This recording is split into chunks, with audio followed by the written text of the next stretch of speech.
or Supreme Purusha, or the likewise intended traditional Sanskrit term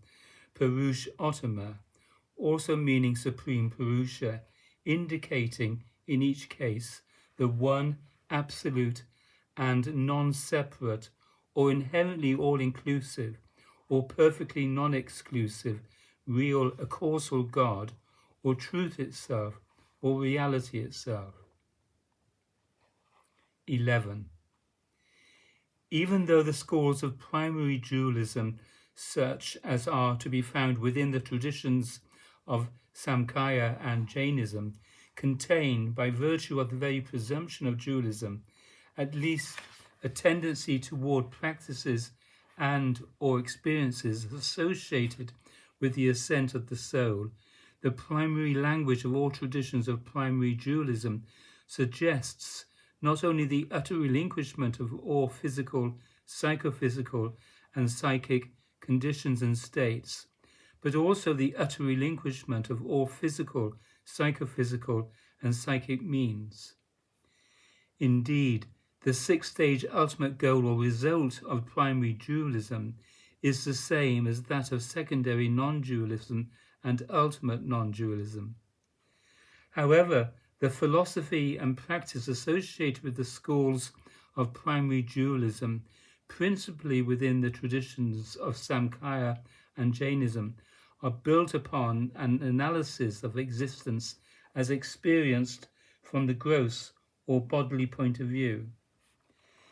Therefore, the method of primary dualism is primarily ascetical, or bodily intensive effort to relinquish or to release the deep being from body consciousness and all psychophysical states. The six-stage ultimate goal or result of secondary non-dualism is the same as that of primary dualism and ultimate non-dualism. However, the philosophy and practice associated with the schools of secondary non-dualism, principally within the traditions of Buddhism and also within the tradition of Taoism, are built upon an analysis of existence as experienced from the subtle or mental or even energy essence point of view. Therefore, the Buddhist method of secondary non-dualism is primarily associated with mental disciplines, originally classified under the heading of the discipline of mindfulness, or simple observation and comprehension of psychophysical states, and later extended in the form of a wide variety of religious, philosophical, and yogic techniques. And by this method, the Buddhist form of secondary non-dualism seeks to pacify the total body-mind and thus and thereby to relinquish or be released from the idea of separate and independent self. Similarly, although the Taoist method of secondary non-dualism is primarily associated with disciplines of natural energy or disciplines of body and mind in relation to pervasive natural energy, rather than sheerly or primarily mental disciplines or even mind energy disciplines, the Taoist method of secondary non-dualism also pursues a general pacification of the total body-mind. Thus, in whatever tradition it may appear, the method of secondary non-dualism seeks and achieves detachment and release from the body-mind complex through a process of general psychophysical pacification, whereas the method of primary dualism seeks and achieves detachment and release from the body-mind complex through an intense ascetical effort, often characterized by excessive bodily self-denial. The method of ultimate non-dualism is a matter of direct or non-conditional self-identification with that which is the generally intended six-stage goal of both primary dualism and secondary non-dualism. That is to say, the philosophy and practice associated with the schools of ultimate non-dualism, principally in the traditions of Advaitism, and secondarily or with less directness in some schools of Buddhism, and with even less directness in some schools of Taoism, are built upon or developed from an analysis, or a direct comprehension of existence as experienced, or rather witnessed, from the disposition of consciousness itself, rather than the point of view or either the body or the mind, and the method of ultimate non-dualism is that of standing tacitly and effortlessly as consciousness itself, or the ultimate and perfectly or non-conditionally subjective reality itself, which is inherently free of egoic self-identification with the body-mind complex, and therefore priorly released from egoic self-identification with or bondage to and by the body-mind complex. Thus, the method of ultimate non-dualism is one of direct or perfectly subjective self-identification with or self-abiding as that which is otherwise only the generally intended six-stage goal of the ascetical conditional efforts of primary dualism and the self-pacifying conditional efforts of secondary non-dualism. The self-abiding discipline of ultimate non-dualism also achieves the renunciation of body and mind, but by the most direct means of perfectly subjective self-abiding, whereas primary dualism and secondary non-dualism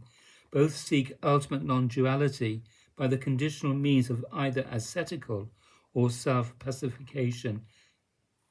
However, it is also generally the case in actual practice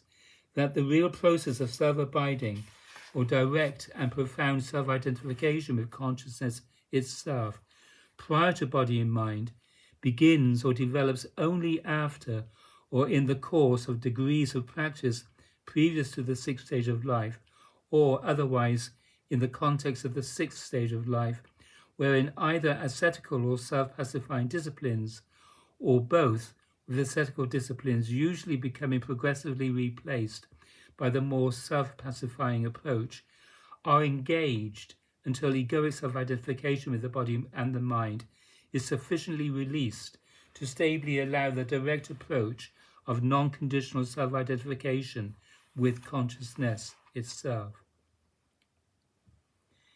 In the context of the sixth stage of life, the disposition and process of primary dualism may or may not fully appear, but it invariably appears in the context of the sixth stage of life, or earlier as a tendency in mind and body toward excessive self-discipline or extreme and fruitless asceticism. Therefore, if this tendency appears, it must eventually be understood, and it must then be replaced by a more moderate tendency towards self-discipline or self-renunciation, which may or may not itself fully appear in the context of the sixth stage of life as the orientation of secondary non-dualism, but which is nonetheless characterized at any stage of life by a motive toward the transcending of egoity that in itself would achieve a state of utter self-purification or utter self-pacification. Utter self-purification or utter self-pacification is not possible, and in any case it is not itself real God-realization or the realization of truth itself or reality itself. Therefore, if the only by me revealed and given seventh stage of life is to be realized, the limits of or the search associated with the moderate and necessary orientation toward self-renunciation must eventually be understood, and even the motive of self-renunciation must then, in the context of the sixth stage of life, be itself transcended simply and most directly through prior self-identification with the inherently perfect and perfectly subjective and self-evidently divine, non-dual or absolute self-existing and self-radiant truth itself or reality itself, which is existence or being itself, consciousness itself, and love bliss itself. And in the ultimate course of this ultimate process, final and complete or seventh stage real God realization itself, or the non-conditional or absolute or inherently most perfect realization of truth itself, or reality itself, becomes perfectly possible by means of my avatarically self-transmitted divine transcendental spiritual grace.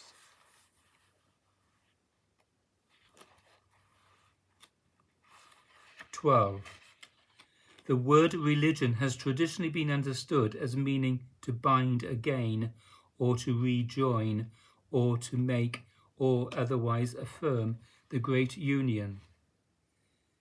Therefore, common or exoteric or conventional religion, most of which is confined to aspirations and activities in the context of the first 3 stages of life, largely consists of ritualized magic, political and moral imperatives,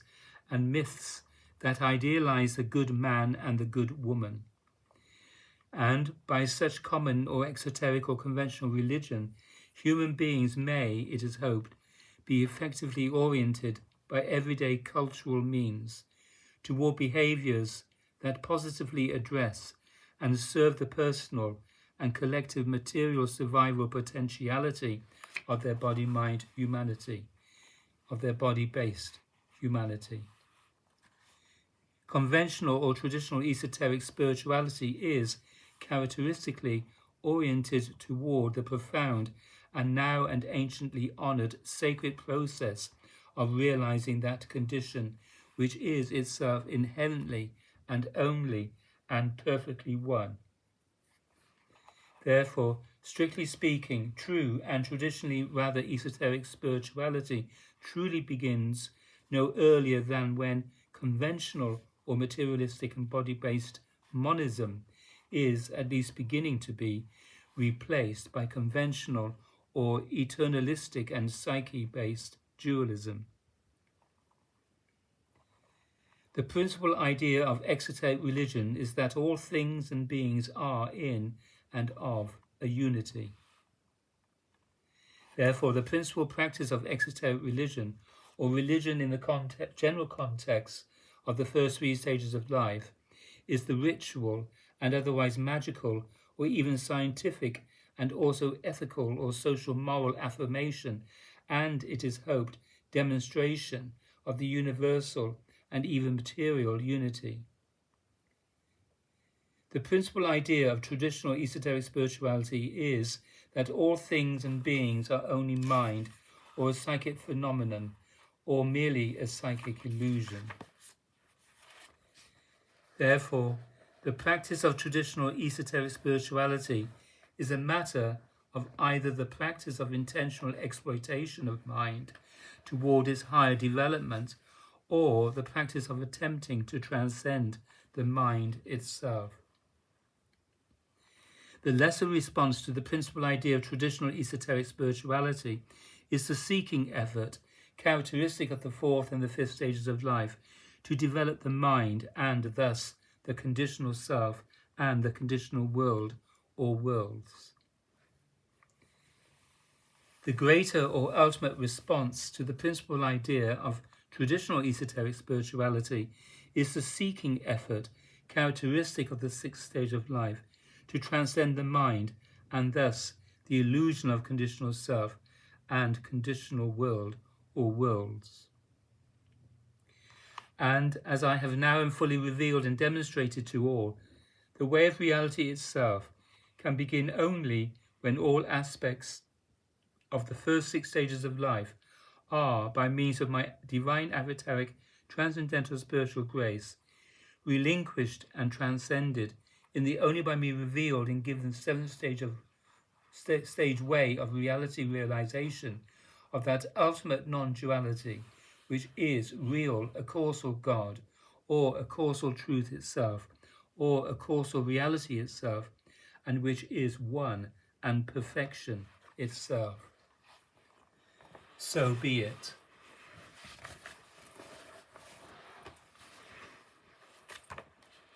(13)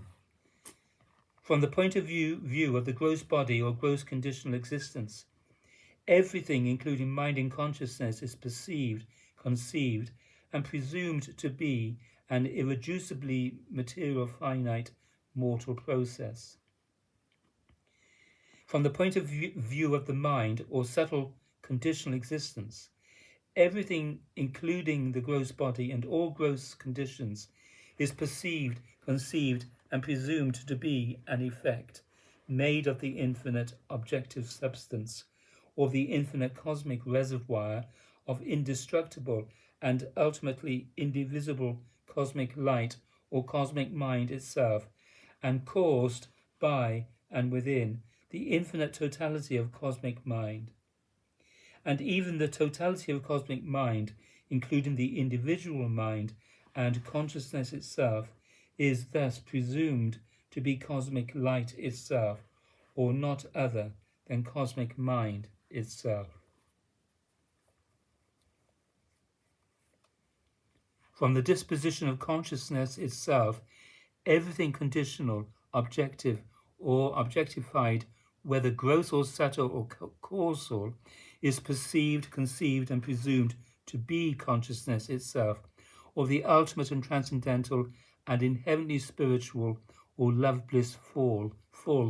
and perfectly subjective reality itself, such that conditional objective or objectified reality is inherently realized to be a merely apparent modification or an illusory play of, in, and upon the native radiance or intrinsic self-radiance of consciousness itself. These three primary perceptions, conceptions, or presumptions also correspond variously to the 7 potential stages of life. The perception, conception, or presumption based on the point of view of gross conditional existence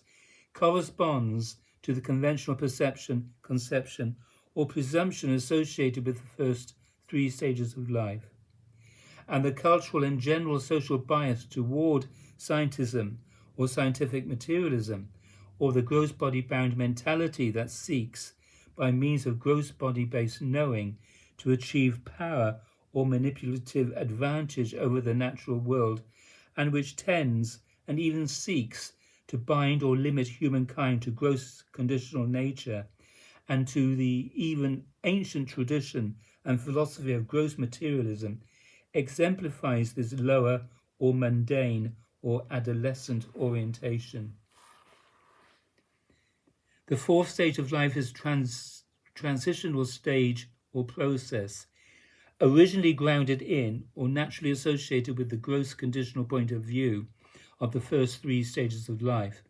but awakening progressively toward the potential point of view, the perception, the conception, and the presumption of subtle conditional existence, mind, or total cosmic mind and cosmic light.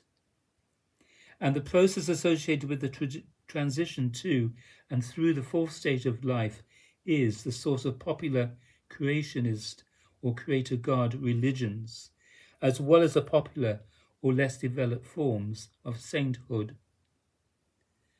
The perception, conception, or presumption based on the point of view of subtle conditional existence, mind, and cosmic light in itself, or cosmic mind in itself, corresponds to the perception, conception, or presumption associated with the 5th stage of life.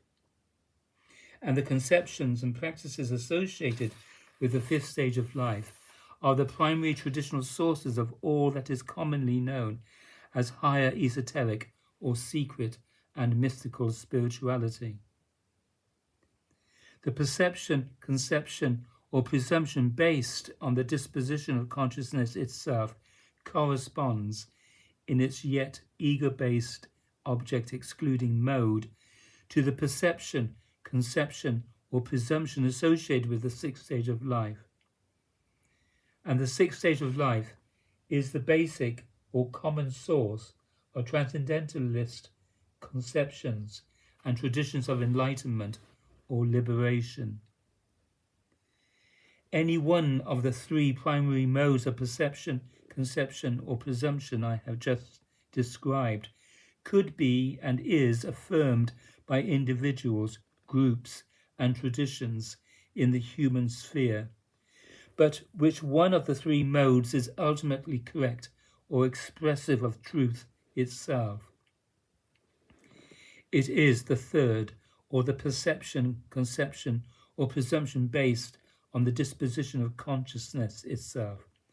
but only in the intrinsically egoless mode of the only by me revealed in given seventh stage of life. Why? Because no matter what arises as your experience or knowledge, whether gross or subtle or causal, and whether of body or of mind, you are the witness of it, and that which is the witness is consciousness itself. By the way, consciousness is spelled with a capital C, rather than the small c of the individual consciousness.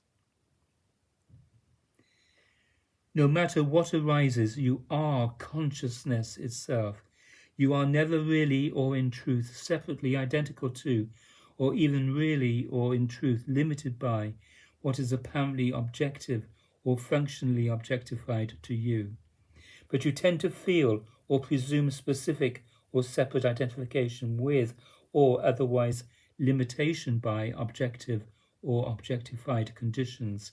until you are able to inspect and to be intrinsically and inherently perfectly self-identified with your real or native or intrinsic and inherently perfect situation,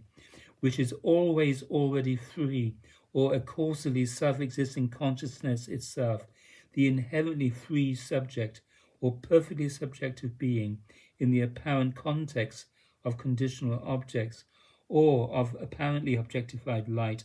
and who, it must be realized, is the causally self-existing, a causally self-radiant, and self-evidently divine self-nature, self-condition, and self-state or intrinsic being or reality person of the one and only and intrinsically indivisible and intrinsically egoless conscious light that is always already prior to all conditional objects and always already prior to apparently objectified light or apparently objectified transcendental spiritual energy itself. Therefore, the points of view of body and mind and their perceptions, conceptions, or presumptions are necessarily subordinate and secondary to and utterly dependent upon the intrinsic self-nature, self-condition, and self-state of consciousness itself. The perceptions, conceptions, or presumptions based on the points of view of body and mind could not even be made were body and mind not always already founded in or apparently witnessed by consciousness itself. Therefore, the perception, conception, or presumption based on the disposition of consciousness itself is also beyond the object excluding limitations of the sixth stage of life, the root essence of the divine self-realization of reality itself, that is, the very basis and context of the only by me revealed and given seventh stage of life. When, in the divine self-awakening to the only by me revealed and given seventh stage of life, the body, myself, and the conditional worlds are finally, divinely, self-recognized to be transparent or merely apparent and non-necessary and intrinsically non-binding modifications of the by me avatarically self-revealed, transcendental, inherently spiritual, intrinsically egoless, and self-evidently divine self-nature, self-condition, source condition, and self-state, then there is only me, only the you that is, non-separately, beyond the ego I, not different from me as I am, only one self, only real a causal God, only truth itself, only reality itself, only intrinsically egoless and transcendentally spiritually bright consciousness, only divine love bliss, only the perfectly subjective and tacit self-apprehension of being itself, only the one and only and intrinsically indivisible and intrinsically egoless conscious light that is even as all and all, and that is always already perfectly prior to all and all.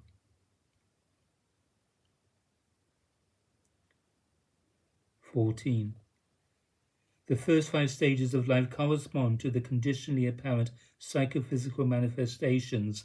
of the gross and the subtle structures and functions of the body-mind complex. The 6th stage of life corresponds to the conditionally apparent root of the gross and the subtle psychophysical structures and functions, which conditionally apparent root is the causal structure and function of the body-mind complex. The only by me revealed and given perfect practice of perfect knowledge involves a disposition that intrinsically transcends the strategic exercise of the gross and the subtle and the causal structures and functions of conditionally apparent existence as a body-mind self. Thus, in the only by me revealed and given reality way of Adi Dham, the perfect practice of perfect knowledge intrinsically transcends even the causal body or the causal dimension of structure and function without otherwise, in the 6th stage manner, strategically excluding or dissociating from the body-mind complex and the world. The foundation of 5th stage traditions is the subtle body, or the subtle dimension of structure and function, and the generally esoteric process of yoga with reference to the psychophysical context of the rather complex domain that is the subtle body, and also the subtle body in continuity with the gross body, or the gross dimension of structure and function. The 6th stage error is associated with the psychophysical mechanism of the causal body, but the causal body is not thereby functionally exploited in terms of its root content, which is essentially attention itself. Rather, in the 6th stage traditions, the characteristic of the practice is to strategically dissociate from the entire domain of gross, subtle, and causal conditions. Such is the 6th stage disposition, and the strategy of dissociation is the root error, or yet continuing limitation, in the 6th stage traditions. That error is not the case in the only by me revealed and given 7th stage of life, or even in the foundational 1st and 2nd stages of the only by me revealed and given perfect practice of perfect knowledge. There are elements of the structures and functions of psychophysical existence that are relevant to the demonstration or apparent life manifestation of the 7th stage of life, but the 7th stage of life is not itself founded on the exercise of the structures and functions of the body-mind complex. The 7th stage of life is priorly or always already established in and as the intrinsically self-evident self-nature, self-condition, and self-state that is reality itself.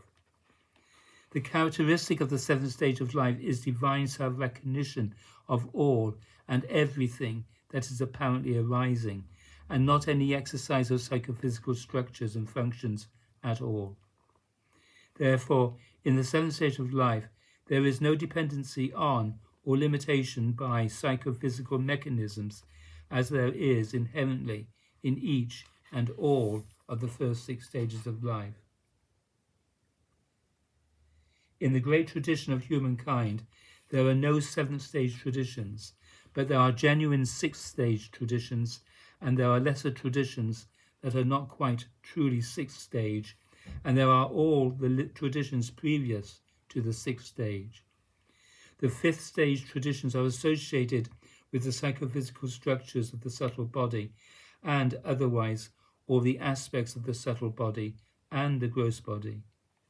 In that position, you have a world to account for and a universe that must itself, as a totality, be accounted for.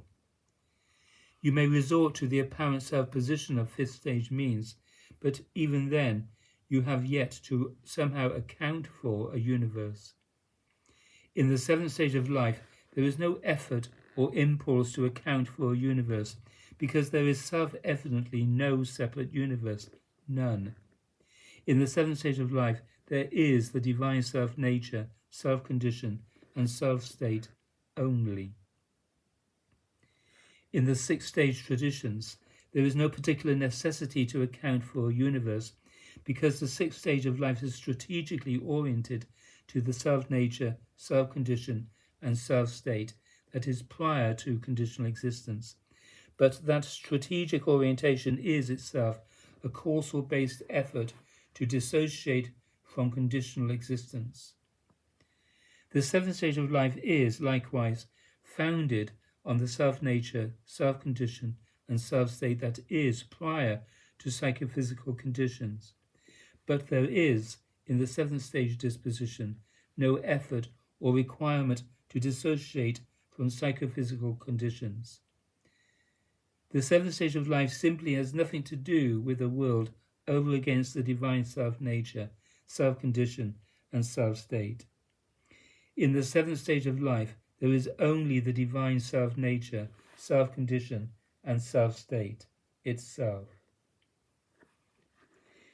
I use the phrase self-nature, self-condition, and self-state to indicate that in the seventh stage of life, there is no world that is experienced or presumed apart from the divine self-nature, self-condition, and self-state itself. The divine self-nature, self-condition, and self-state is the perfectly acausal source condition, or intrinsically self-evident self-nature, self-condition, and self-state of the world.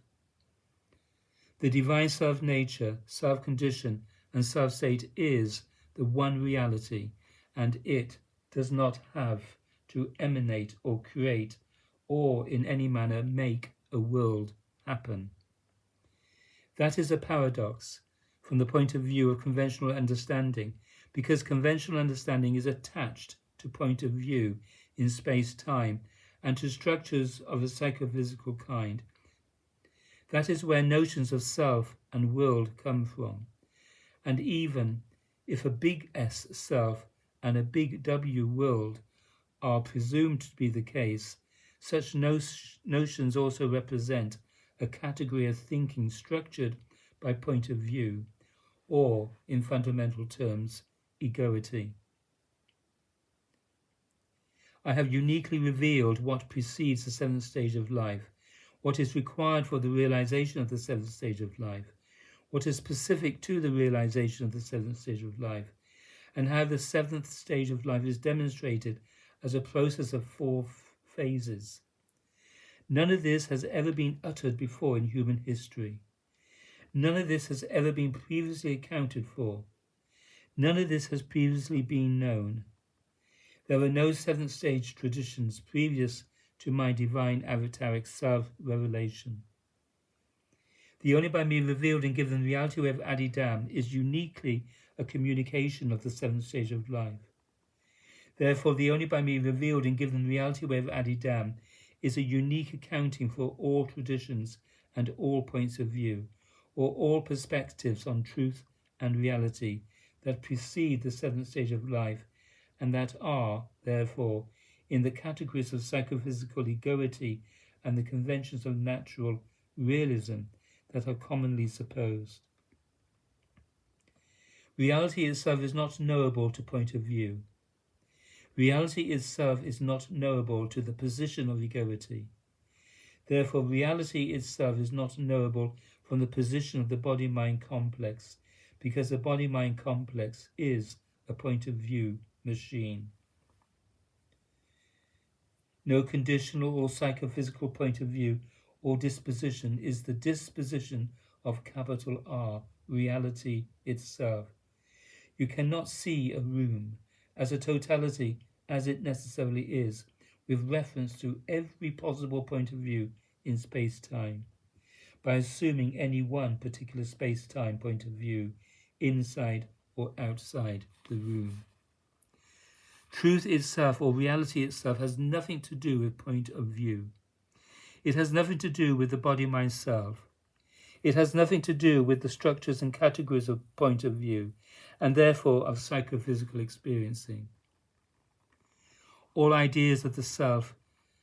small s, whether big S self or small s self, and the world, whether big W world or small w world,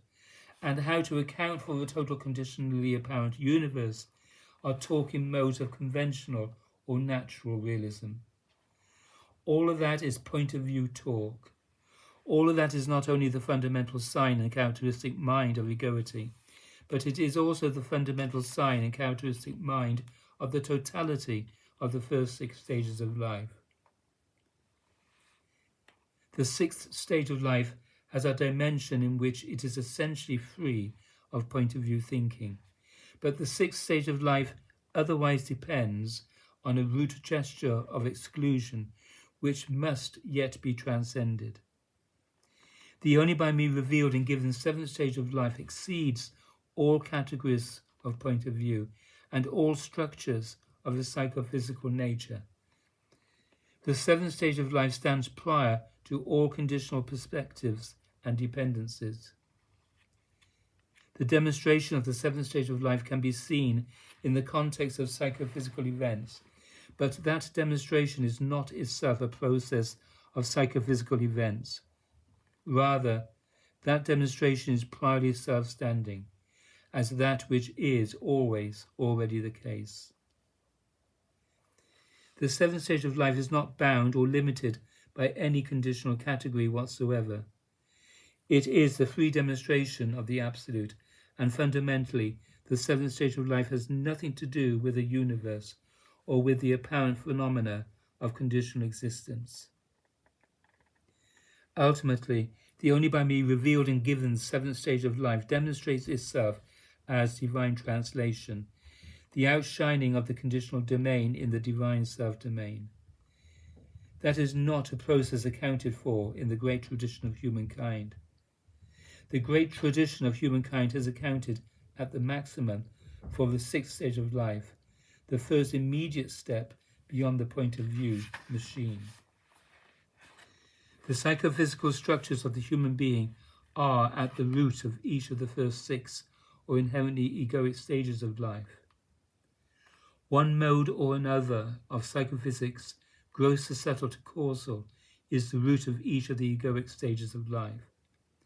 By examining the language and the proceedings and the practices of any given tradition, it is possible to identify what stage of life is speaking through the philosophical language of that tradition. However, on the basis of examining only the philosophical language of a tradition, without also examining the proceedings and practices of that tradition, it is sometimes difficult to determine what stage of life that language is referring to. The Sahaja Nirvikalpa Samadhi, or the 4th stage of life, or of the 5th stage of life, or of the 6th stage of life makes characteristic utterances that are, in some respects, similar in each case, whether 4th or 5th or 6th stage in origin. Therefore, it is virtually impossible to differentiate such utterances from one another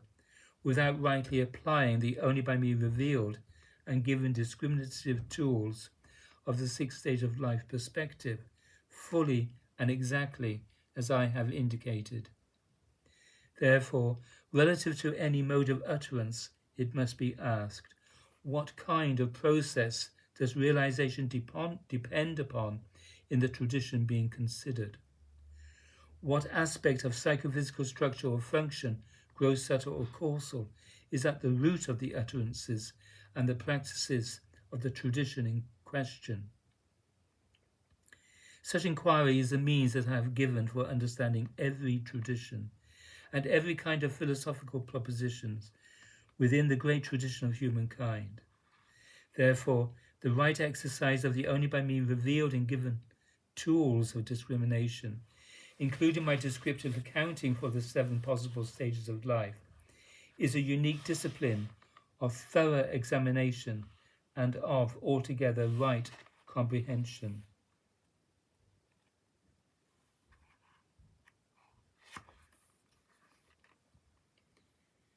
15. There are 3 egos, or 3 fundamental modes of egoity,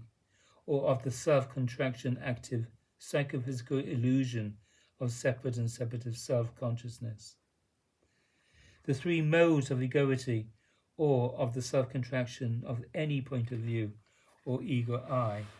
are the lower self or gross ego, the higher self or subtle ego, and the root self or causal ego. These three egos or modes of conditionally arising illusion of separate self-consciousness comprise the total conditionally perceiving and conditionally knowing ego I. The total or tripartite ego I is always already and with always immediate effectiveness transcended in the right, true, and full or complete formal practice of the only by me revealed and given reality of Adi Dam, which is the right, true, and full formal practice of whole bodily recognition responsive devotional turning to me. The first of the three egos, or modes of egoity, or of self-contraction, to be always directly transcended in the only by me revealed and given reality way of Adi Dam, is the money, food, and sex ego, or the social and altogether gross body-based personality, or the gross pattern and activity of self-contraction, which is the lower self, or the ego of the first three stages of life. The second of the three egos, or modes of egoity, or of self-contraction, to be always directly transcended in the only by me revealed and given reality with Adi Dam, is the brain-mind ego, or the brain-based and nervous system-based,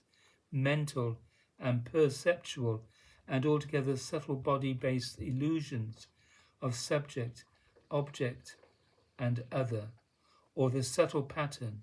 and activity of self-contraction, which is the higher self, or the ego of the fourth and the fifth stages of life.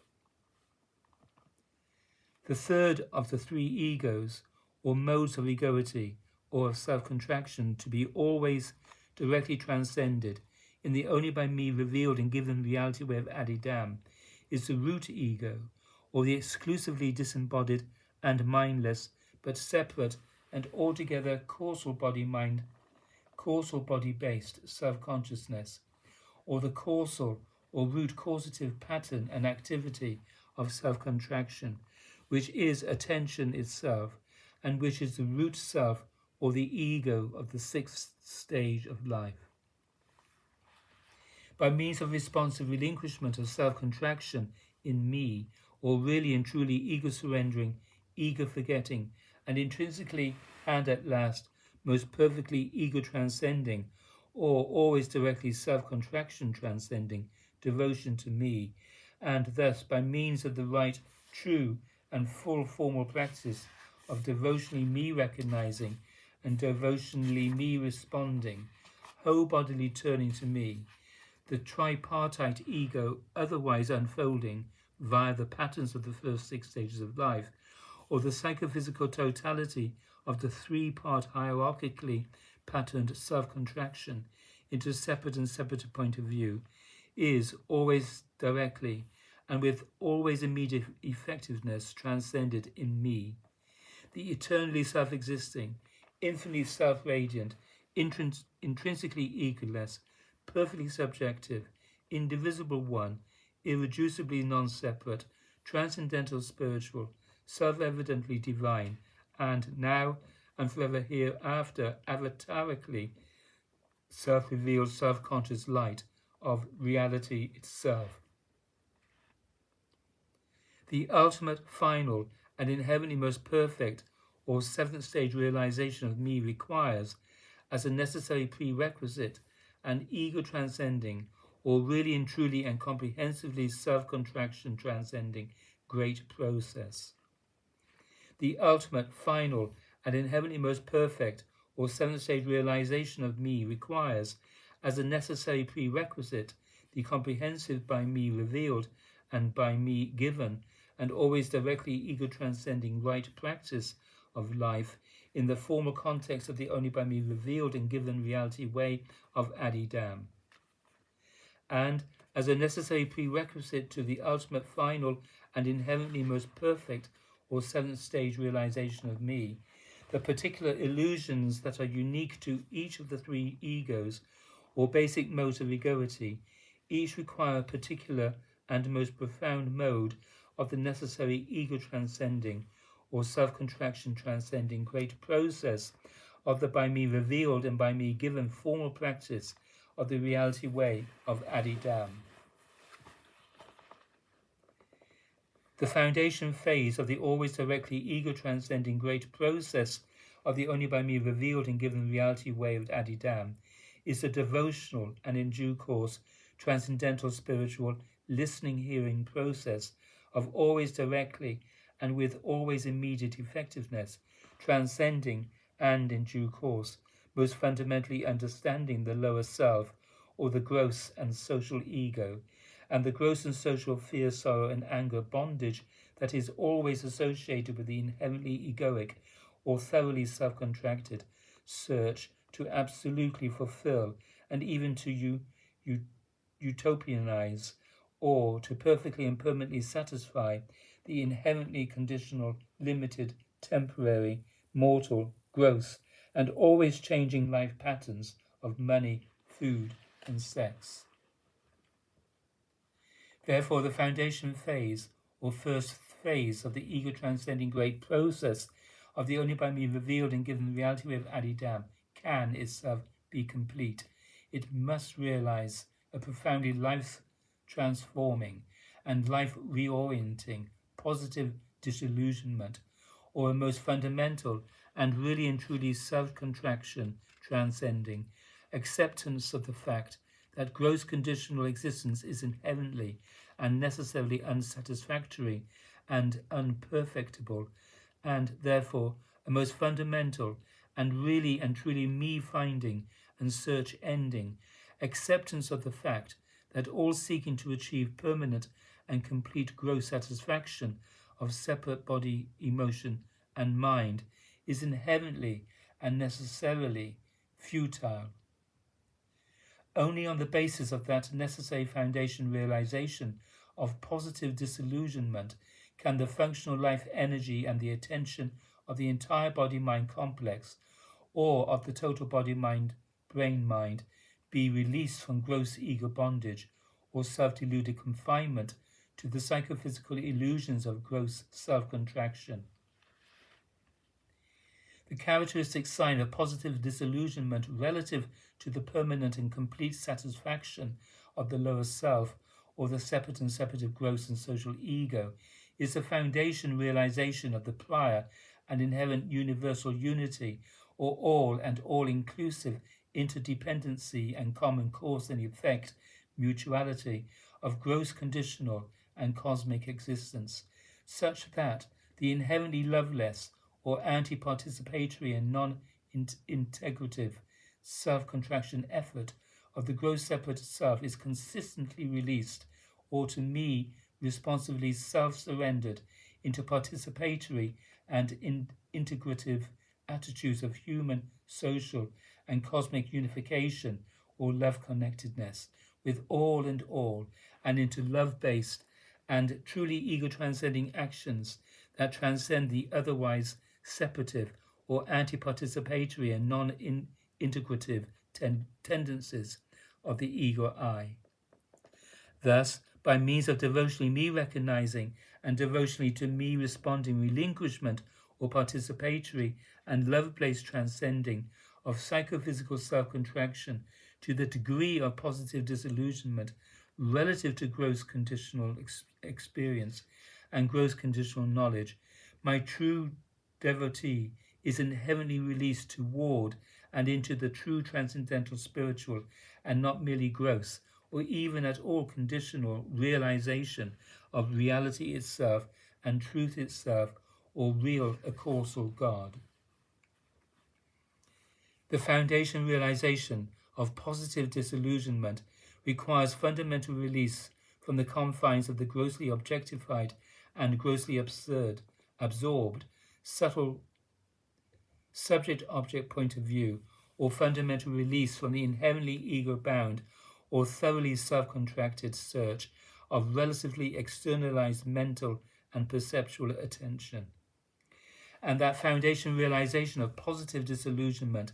and restoration to the humanly, socially, and cosmically participatory or wholly integrative disposition requires a total and truly devotional transformative reorienting and altogether the right purification, steady rebalancing, and ego transcending life positive energy of the entire body mind or the total body mind self.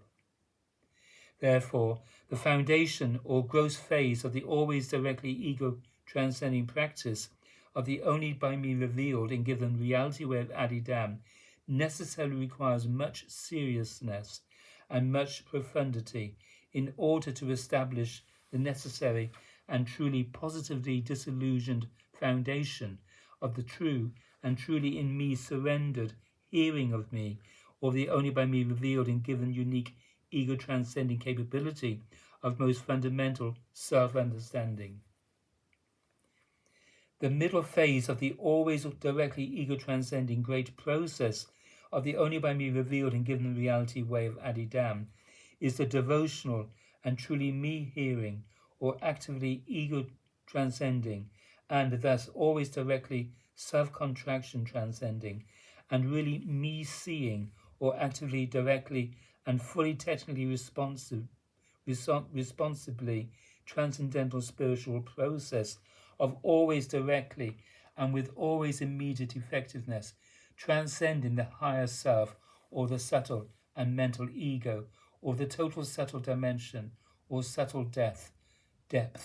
of self-contraction and all the conceptual and perceptual illusions of inherently and necessarily brain-based mind. Therefore, the middle or subtle phase of the always directly ego-transcending practice of the only by me revealed and given reality way of Adi Dam requires a realization of positive disillusionment relative to the subtly objectified and subtly absorbed subject-object point of view, or fundamental release from the inherently ego-bound or thoroughly self-contracted search of relatively internalized mental and perceptual attention.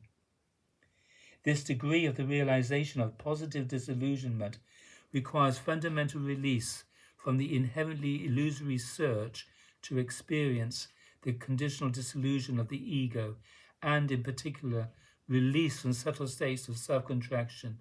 and especially from mental states of self-contraction by means of object-oriented, absorptive mysticism, or the absorptive yielding of attention to the apparent subtle objects that are either originated by the brain mind or otherwise mediated by the brain itself. And the characteristic sign of positive disillusionment relative to the permanent and complete satisfaction of the object-oriented seeking of the higher self, or separate and separative subtle and mental ego, is the fully me hearing and truly me seeing realization of the perfect transcendental and spiritual nature of cosmic existence, or, that is to say, the realization that all natural and cosmic forms and states are inherently non-separate or intrinsically non-dual, modes of universally pervasive and cosmically manifested spiritual energy, or of fundamental, indivisible, and irreducible light, or of love bliss fullness itself. The final phase of the always directly ego-transcending great process of the only by me revealed and given reality way of Adi Dam is the devotional, spiritual, and transcendental hearing and seeing process of always directly and with always immediate effectiveness transcending the root self or the root and causal ego, or the causal or root causative depth of self-contraction, which is attention itself, or the root gesture of separateness, relatedness, otherness, and difference. Therefore, as a necessary preliminary to the perfect practice of the only by me revealed and given reality way of Adi Dam, the ego transcending or comprehensively self-contraction transcending practice of the total course of the only by me revealed and given reality way of Adidam requires a realization of positive disillusionment relative to the causal or root egoic and therefore fundamental or original subject-object division of consciousness or conscious light itself. This degree of the realization of positive disillusionment requires a prior establishment of transcendental self-identification prior to the root self-contraction, that is, point of view itself or attention itself, and thus also prior to the entire body, brain, mind, or conditional structure of conception and perception.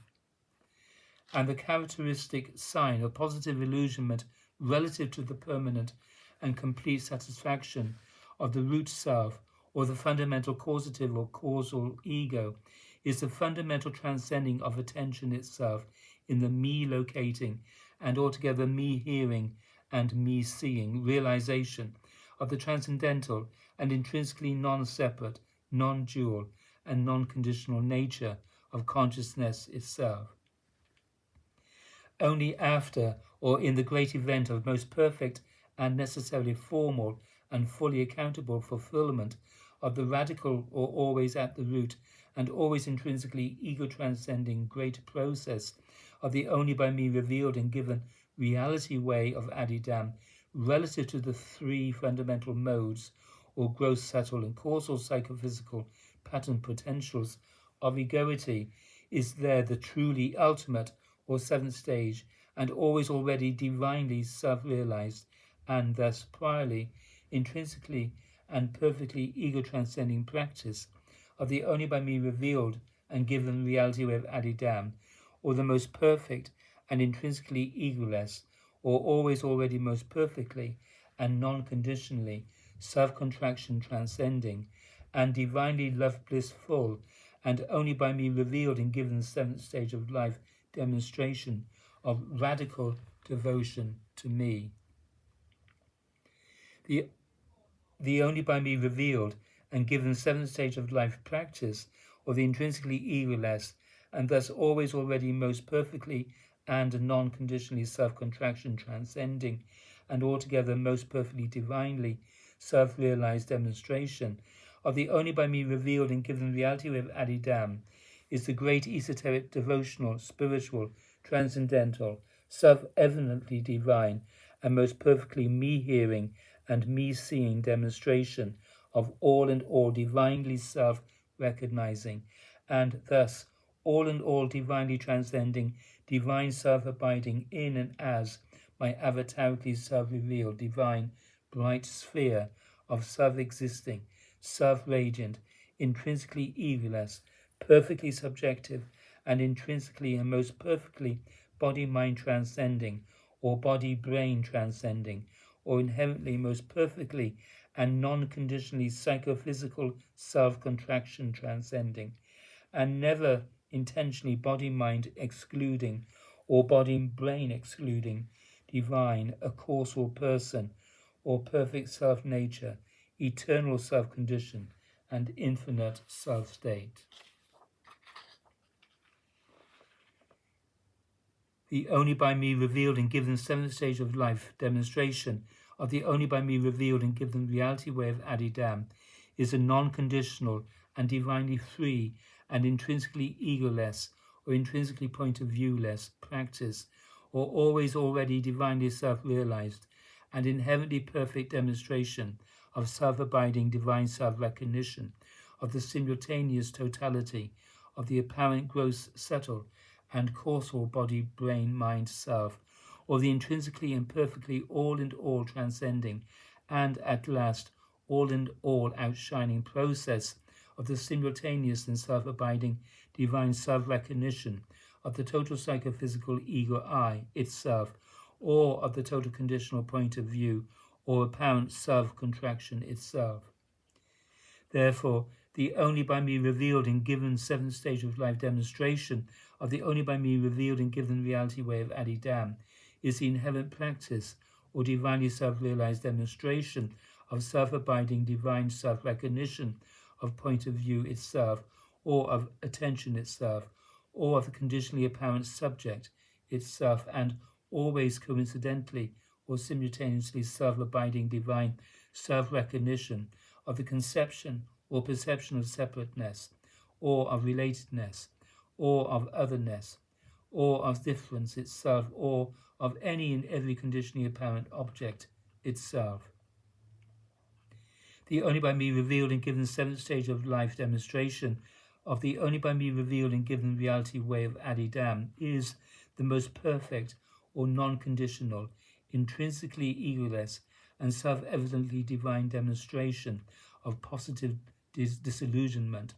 or of the inherently illusionless or self-contraction free and intrinsically all-in-all transcending realization of the fundamental reality and truth or real accausal God, which fundamental reality and truth or real accausal God is the one and indivisible and self-existing and indestructible and self-radiant and always already perfectly non-dual conscious light, or that which is always already the case, and which reality and truth or real accausal God is, that self-existing and perfectly subjective self-brightness, or infinite and absolute and perfectly non-separate self-nature, self-condition, and self-state, of which the conditional, gross, subtle, and causal subject-object illusions, or total psychophysical self-contraction illusions of conception and of perception, and of the ego-I presumption are mere and merely apparent or non-necessary, or always non-ultimate and intrinsically non-binding modifications. And the characteristic sign of most perfectly demonstrated or seventh stage positive disillusionment relative to the totality of the separate and separative ego-I or point of view, and its presumptions of a separate or objectified, gross, subtle, and causal world, is the intrinsically egoless and self-evidently divine and intrinsically non-separate and non-dual realization of reality itself as irreducible and indivisible conscious light, inherently love bliss full or perfectly subjectively bright. Therefore, the only by me revealed and given reality way of Adi Dam or Adi Dam Vishiradam is from the beginning and at last the way of positive disillusionment. The only by me revealed and given reality way of Adi Dam or Adi Dam Vishiradam is from the beginning and at last the way of the always direct and always immediately effective transcending of the fact and the consequences of egoity or of psychophysical self-contraction. The only by me revealed and given reality way of Adi Dam or Adi Dam Vishiradam is from the beginning and at last the way of the always direct and always immediately effective transcending of the illusions of inherent egoic attention, or of the conditionally presumed subject-object pattern of conception and perception. The only by me revealed and given reality way of Adi Dam or Adi Dam Vishiradam is, from the beginning and at last, the way of the always direct and always immediately effective transcending of the total illusory pattern of the inherently egoic presumption of separateness, relatedness, otherness, and difference. The only by me revealed and given reality way of Adi Dam or Adi Dam Vishiradam is, from the beginning and at last, the way of the always direct and always immediately effective transcending of the always simultaneous illusions of the separate ego-I and the separate or merely objective world.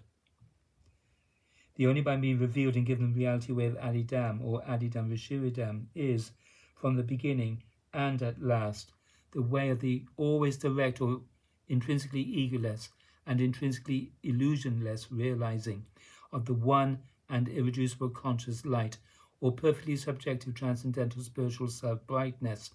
of being that is reality itself and truth itself or real accausal God. The only by me revealed and given reality way of Adi Dam or Adi Dam Vishiradam is, from the beginning and at last, the way of the always direct or intrinsically egoless and intrinsically illusionless realizing of the conscious love bliss energy of the perfect and perfectly indivisible totality.